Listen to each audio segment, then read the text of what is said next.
O questionador MZ manda aqui, salve, salve família. Moro, gostaria de saber sua opinião sobre aborto e armamento civil, já que te atacam com esses temas nas redes sociais. E também sua opinião sobre o Escola Sem Partido, se pretende privatizar a TV Lula e se tu curte algum esporte. Várias perguntas. E Flow, chamei Marcelo Brigadeiro. Pô, Tá. Uma lista aí. Vamos lá, aborto e armamento civil, o que tu pensa sobre... Não, já falamos um pouco sobre o armamento civil. Armamento a gente já falou, né? Já deu a opinião. Aham. O aborto, o que eu defendo é a manutenção da legislação atual. A legislação atual estabelece, permite a interrupção da gravidez em caso de risco de vida para a mãe, tá? Em caso de gravidez decorrente de estupro. Não dá para forçar uma gravidez nessas duas hipóteses. Tá? Tem gente que tem uma visão mais ampla sobre isso. Aqui eu vou confessar que eu sou conservador. Tá, nesse ponto. Eu acho que... Você não acha que a mulher tinha que decidir essa porra? Eu acho que tem um risco que transcende um pouquinho essa discussão, né? Tem aquela discussão quando começa a vida, quando você tem atividade elétrica no cérebro do feto e tal, você vai entrar numa série de polêmicas e também entra um pouco naquela discussão que a gente tem. Tem coisas hoje mais relevantes para você discutir. Você vai mergulhar o país numa discussão que vai tirar um pouco o foco do problema do cara que eu entendo, mas lagarto. O medo é que, tipo, pô, é relevante pra caralho essa parada, mano. Não, eu vou te dizer aqui, é muito relevante. Monark, nos Estados Unidos, né? Até hoje, esse é um tema dominante quando se fala em Suprema Corte dos Estados Unidos. Sim. Aí você vai nomear os ministros, vai indicar lá os juízes e tal. O primeiro ponto que vem é esse. Se vai ser contra ou a favor do aborto por conta de uma decisão lá de 1973, que é Roe versus Wade. Uhum. Então, assim, acaba contaminando tanto o debate, que, sinceramente, a minha posição é essa, entendeu? Tá bom. Eu acho que não vão mudar. Tá, beleza. Minha posição, só pra deixar claro... Não, claro. É que o aborto é uma parada que devia ser decisão da mulher até certo tempo de gestação, entendeu? Uhum. Porque é muito foda falar assim, você tem que ter esse filho, entendeu? Você não sabe a situação da mina, tá ligado? E, tipo, o próprio corpo, ele aborta em situações de risco da mulher, tá ligado? Então, tipo, o aborto, pra mim, é uma zona muito cinzenta, entendeu? Não, nesse mas sentido. veja, a lei permite. Tem risco de vida da mulher, você não Mas vai às vezes forçar o corpo, uma a mulher tá muito estressada e ela aborta, entendeu? Existem casos que acontecem isso. O aborto não é uma coisa meio que natural pro corpo, na minha opinião. Tipo, e na opinião médica, acontece tem muitas... aborto espontâneo, sim, mas a porcentagem... Eu sei, mas são abortos, não são? Sim, mas é outra história. Eu sei que é outra história, mas é tipo... Às vezes a gente também fica muito apegado nesse negócio de aborto é matar uma vida, mas a verdade é que esse tipo de vida que a gente tá tentando defender morre diariamente em muitas formas. Eu vou te colocar, viu? Eu conheço gente que sofreu aborto espontâneo e mães que tiveram aborto espontâneo que foi um grande choque. Eu conheço gente que teve aborto espontâneo e nem percebeu. Tem depende, casos e casos. Depende do momento que casos tem e casos. esse aborto. Né? Casos e casos. Outra história? Sobre a escola sem partido. O que tu pensa sobre a escola sem partido? É aquela discussão que a gente mencionou. Eu acho assim, escola é lugar para você aprender matemática. Hoje você tem que ter muita disciplina de tecnologia, computação, informática, as disciplinas em geral, lá, literatura e tal. E o importante é você ter um serviço de escola pública de qualidade, né? E também a escola privada. Muita gente na escola privada a gente não pode negligenciar. Não é lugar para você ter doutrinação política. Né? Quando um professor se envolve lá em ficar querendo, vamos dizer assim, não ensinar sobre política. A política faz parte do estudo, mas política partidária, de ficar lá falando ideologia, sobre... né? Não, ideologia, assim, você ensinar... Condicionar é uma coisa. a ideologia, né? O que você não pode... Por exemplo, quando eu sou filho de professor, mas eu também dei aula de Direito na faculdade.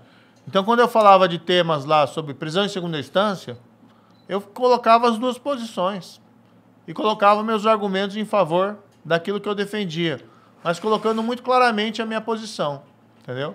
Agora, não acho que a escola é o lugar lá para você ficar defendendo, por exemplo, o candidato X, o Y, com certeza. o partido X ou o partido Y. Aí tá errado. O professor que faz isso, ele está descumprindo o dever que ele tem de ensinar. Mas também, vamos dizer o seguinte, não é porque tem alguns professores que erram nesse sentido que você vai botar um policial em cada sala de aula. Claro. Sim. Né? Não faz o menor sentido.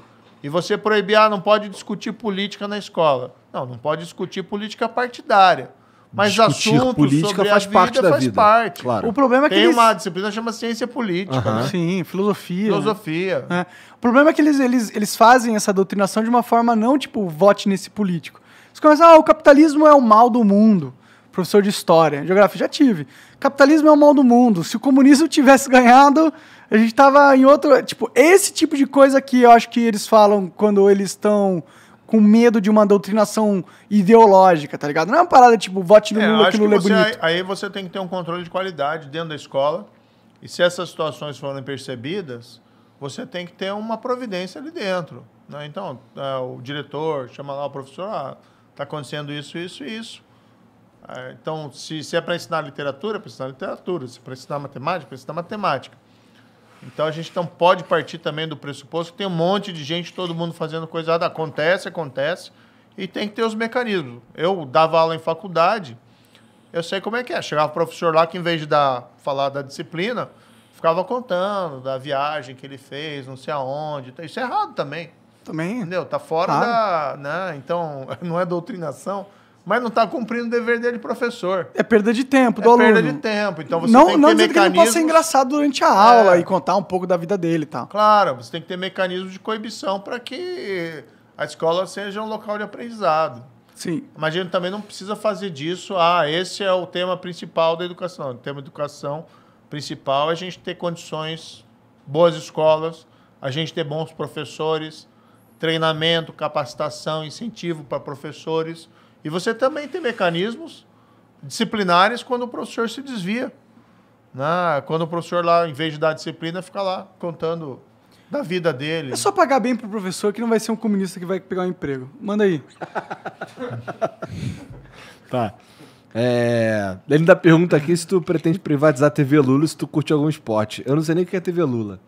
Acho que ele está falando que ela é EBC, né? Que é a empresa... É possível. É empresa estatal de televisão, né? Eu acho uma perda de tempo isso, porque a audiência... Zero. É que nem a Hora do Brasil, né? A Voz do Brasil. A Voz do Brasil. Nossa, isso é um... Pô, pior que eu escuto, com todo respeito. É claro, você não tem outra opção. Não tem opção pra caralho. Você pode desligar, né? Agora tem Wi-Fi, Spotify e tal. Tá aí um bom tema para plebiscito. Né? Você quer a Voz do Brasil. A Voz do Brasil é propaganda oficial, normalmente, de político. Às vezes tem alguma informação lá que seja mais útil. Eu ouço só pra ver se vai ter alguma puxação de saco do governo. E tem? Cara, tem bem mais informação do que puxação de saco. É mesmo? É. Aí, vai lá e o Voz do Brasil. O único problema do Voz do Brasil, na minha opinião, é que ele é obrigatório em todas as rádios. Isso é o problema. Se fosse só uma rádio com a Voz do Brasil, foda-se, cara. Tenha o seu conteúdo ali. Mas não me obrigue a parar de escutar a porra da minha rádio, que eu não escuto, na verdade, nenhuma. Mas não me obrigue pra escutar a porra da propaganda do teu governo, porque eu não quero saber. Não, acho que esse é o ponto. Se você tem um mecanismo de produção de informação do governo, as pessoas querem ouvir, tem todo o direito. Sim. Né? Agora, colocar isso como obrigação, você tem que ouvir e interromper a programação normal, eu acho errado. Eu acho que teve uma promessa que iam extinguir a EBC, a rede estatal de televisão, não fizeram e aumentaram. Eu acho errado o governo ficar investindo nisso, porque é algo... banal. Não interessa a maioria das pessoas, não tem porquê. E tu curte algum esporte? Olha, eu gosto... Fui jogador de tênis na adolescência, gosto bastante de tênis, né? Falei aqui ali brincando. Gostaria de ter mais tempo para acompanhar tênis, né? Gosto de esporte em geral, como espectador. Sou um péssimo jogador de futebol. Você pratica alguma coisa? Você é furacão ou coxa? Essa é uma história interessante. Né? Então é Paraná, pelo menos. Não, Paranense dizem que está em extinção lá. Mas o meu filho é um grande jogador de futebol. Gosta de jogar bastante. E eu sempre incentivei ele. E levei ele no estádio algumas vezes. Estou em Curitiba, vai ver o quê? Vai ver Atlético ou Coxa, normalmente, às vezes, Paraná. E eu levei ele num jogo acho que foi do Atlético. Na época eu já tava Lava Jato, eu tava meio, já um pouco famoso, né? Aí botei um bonezão, botei aquele óculos escuro e fui no estádio com ele. Aí no meio do jogo, acho que foi no intervalo, sei lá, ele foi lá buscar um cachorro quente. E quando ele voltou, ele tava com dificuldade de me visualizar na arquibancada. Daí eu levantei e fiz o... Tô aqui! Aí tinha o pessoal ali perto, já tiraram foto Ah, caralho! e postaram na rede social dizendo, ó, o Moro é torcedor do Atlético, o Moro no estádio do Atlético, balançando os braços e tal. Mas, na verdade, eu sou do interior do Paraná, né, Maringá, e normalmente o pessoal do norte do Paraná torce para os times de São Paulo, não para os times da capital. É um pouco aquela rivalidade capital e interior. Então, meu filho, sim, é atleticano, ele torce para o Atlético, mas eu torço para time de São Paulo, torço para o São Paulo aqui. Não, entendi. Erradamente, tinha que torcer pro Mengão. Mas tudo bem. Flamenguista roxo. Tem muito flamenguista lá também, no norte do Paraná, né? Acho que é um pouco da época lá do Zico. Tem flamenguista em tudo que é canto do mundo.